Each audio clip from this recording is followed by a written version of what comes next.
So if you could just think about this for a moment. Let's say you go buy a house and you're not being supported by mommy and daddy anymore. You're on your own.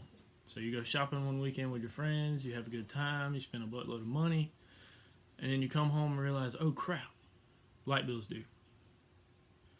And you spent 90% of your money and you don't have enough to pay for it until you get paid next week. So just imagine with being hit with that after a good weekend, spending time with your friends, and not having enough money to pay your own bills.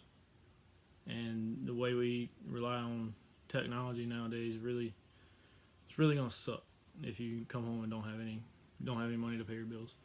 It's extremely important to practice money management skills before you're actually financially dependent. One of the most important things to do when you manage your money is to establish a budget. When your budget is done correctly, it basically rules your spending. It helps you know what you can spend on one thing, know what you can spend on another thing, knows what should go to bills, what should go to gas for your car, maintenance for your car. You can budget almost everything. Your utilities, once you get like an idea of how much it's going to cost. You can even budget how much you take out for a loan and how much you pay back on that loan to know if you can even afford to do that. So that's pretty much that. You can also assign a certain amount of money to a certain purpose. This is really important because it prevents a lot of reckless spending. So if you have, say, $500 in your checking account, if you don't say, well, I've got something to do with that, I got to pay a bill, I got to pay my phone bill, I got to pay my mom back, or my daddy, or whatever it is that you got to pay back. If you don't have that mentality in your mind and you just see $500, you're going to go do whatever you want to do and spend whatever amount of money you want to until it's gone. And you're like, oh crap, I can't pay for that. So can't really be financially independent if you have that thought process and do things like that. So by doing this, you can literally control every penny that you earn and spend. You could literally create a car fund, just like one set of money that you can use for payments. You can use it for maintenance. I mean, to get it clean, whatever you want to do, that's your car fund.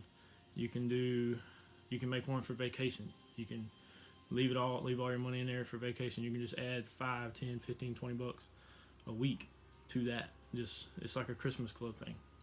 You pay X amount per year, it builds up, and you get it all given to you around Christmas, so you have money to spend on Christmas presents for everybody. But another great way to save money is to create like a personal allowance system for yourself. This allows you to spend a certain amount of personal time and money on yourself, and it doesn't cut into your bills and your fuel costs for your car payment, everything. And yeah, you think, oh, it's kind of childish, yada yada yada. We're not kids anymore, we don't get allowance. But if you give it to yourself and you see it as your own personal money to spend on your hobbies, like say you guys can go out and buy video games, some hunting and fishing stuff, whatever you want to do, and the girls can go buy them a new purse, some shoes, some makeup, or anything like that. That's your personal money. That's what you can spend on yourself and what you can afford to spend on yourself. And by making that type of budget, you can do that. So hopefully after hearing all these strategies on money management, you can better budget yourself, and you'll find yourself being a lot happier in the future, a lot less stressed, because hey, who wants to come home off of a good weekend and say, oh crap, I can't pay my light bill. You can't really call mom and daddy anymore. You're on your own. So especially when you make a big commitment and buy your own house, it's really not an option for, let's say, normal people. But remember, it's never too early to start learning and practicing how to manage your money. So why not start now?